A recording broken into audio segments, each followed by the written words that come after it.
kratko ono što ste vi rekli. Ponavljam po 100. put. Srpska dijaspora, organizovana dijaspora, svesno je sabotirana sve ove godine. Srpska dijaspora je njena obaveza, patriotska obaveza je bila da iznosi činjenice o dešavanjima na Kosovu, Vojvodini, Raškoj, Srbiji, bilo gde. Mi te informacije nismo imali. Ovo je materijal koji je napravljen o Kosovu, o užasnim dešavanjima na Kosovu, činjenično, veoma profesionalno i veoma dobro.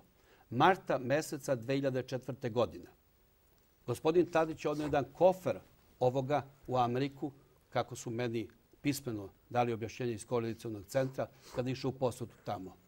Mislite, posle njegovog izbora ovdje za predsjednika, on je otišao za Ameriku, bio 7 dana i tada je odneo kofer toga u junu mesecu. Ja ne mogu da vam kažem kada. Ja mogu da vam kažem šta je meni napisano dato iz Koordinacionog centra. Pa gospodin Tadić je jedino tada bio u Americi 7 dana posle izbora. Ja ne ulazim da li je bio samo tada ili nije. Ne ulazim u to. Ja moram i kao predstavnik dijaspore, onog dela dijaspore koji predstavljam i kao čovjek da se držim činjenica i onoga šta mogu da dokažem.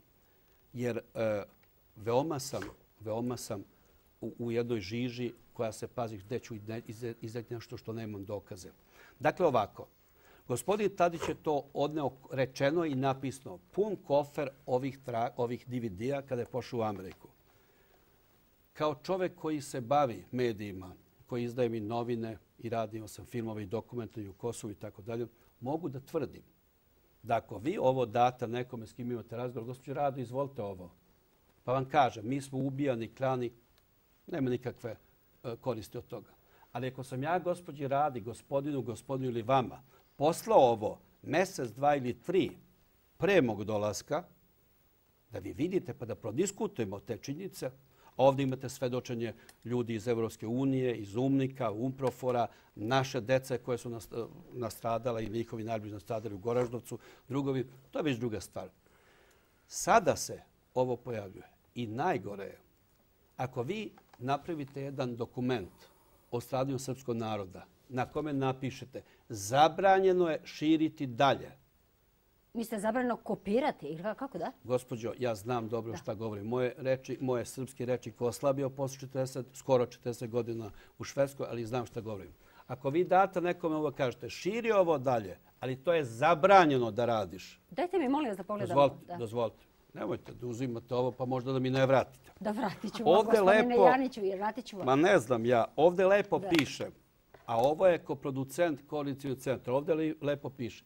Svako presnimavanje i umnožavanje je strogo zabranjeno. Gospodine Janiću, molim vas, kako je moguće onda širiti istinu o stradanju kosmetskih Srba koje je zabranjeno to umnožiti i podeliti ljudima po Evropi i po čitavom svetu? Po meni je to nemoguće. A otkud to kod vas? Ja sam to dobio prošle nedelje i odmah sam reagovao na to zašto smo dobili samo tako malo. Lično sam ispred moje organizacije ja naručio opremu da umnožimo odmah sutra dan. Jedan primjerak je dat švedskom predsjedniku Joranu Pešonu, gospođi Lajli Frejvald, Aktueltu, Raportu i TV4 i odmah sam naručio opremu da umnožimo 500-600 primjeraka da bi postali svi članovima švedske vlade, svi članovima švedskog parlamenta, svim medijima, bibliotekama, organizacijama, Crvenom krstu, SIDI itd. I meni čovek koga sam angažovao da to radi, kaže oprema je stigla, ali gospodine Janiću, mi ovo ne možemo da umnožimo, ovo je zaštićeno i zabranjeno umnožavanje. A to je radio Koordinacioni centar? To je radila neka Ronin grupa, to su profesionalci.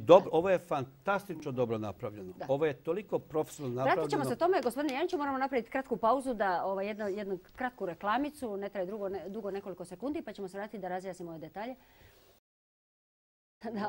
Evo, mi smo se raspričali, gospodo, ovdje pričamo malo o svemu ovome što se snimalo na ovom CD-u, pa idemo dalje sa emisijom. Gospodine Nojkiću, kažite, molim vas, da li, pošto je gospodin Lješnjak rekao kada je na prošlim izborima 2001. godine na Kosmetu išao i protiv svoje volje ubeđivao kosmetske Srbe da izlaze na izbore. Da li vi to sada radite protiv svoje volje ili stvarno mislite da treba izaći na Kosmet?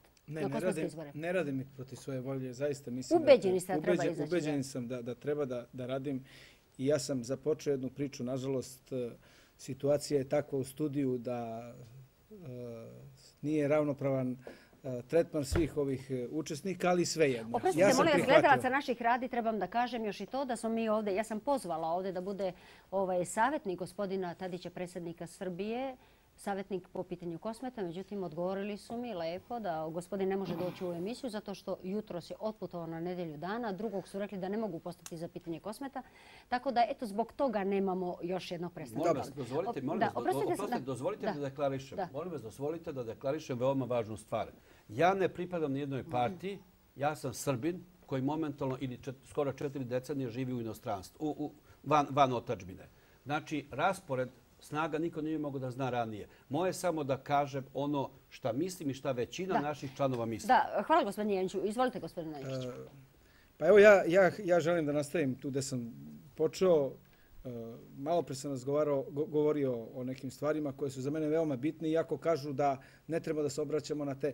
Mislim da ako hoćemo nekakav uspeh, da trebamo prvo sebe da izgradimo i sebe da pripremimo i da budemo odlučni u tome i da verujemo u tome, pa tek onda da dođemo do cilja. Ako toga nema, bez obzira na situaciju, ja znam da je situacija tamo grozna i znam mnogo bolje nego gospođa Trajković, ona tamo vrlo malo bila, a ja sam tamo svo vreme bio, svo vreme se borio tamo sa njima.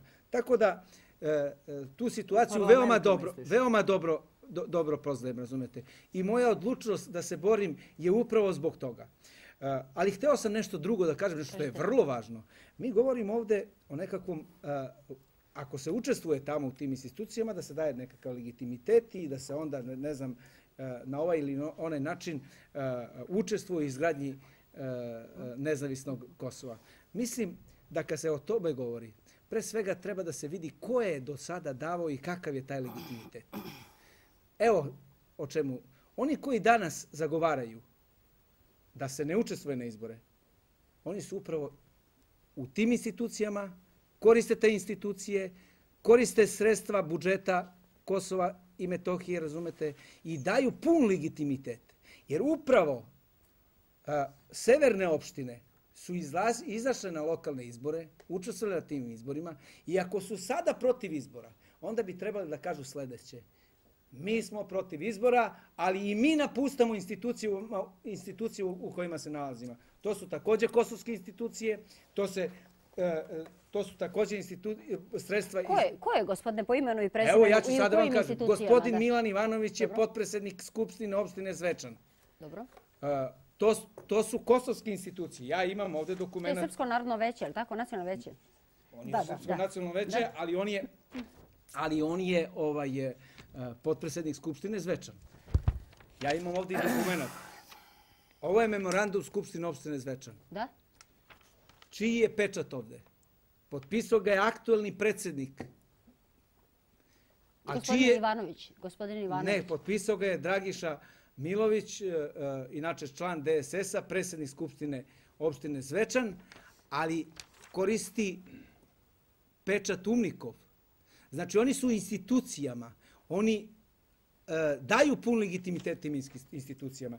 I u preambuli ovog dokumenta stoji lepo na osnovu uredbe o samoupravi Skupštine opštine Kosova i Metohije, broj 2000/45 statuta opštine Zvečan i tako dalje. Ovo je dokument 2000/45, to je dokument UMNIK-a. Prema tome, znate, morate svojim ličnim primjerom... To je delovodni protokol koji je zaveden, je li tako? Da, ima sve. Kroz koji broj? Pa, to je, evo sad ću ja da vam kažem, to je broj 01, broj 016/1 kroz 1504 od 20. 04,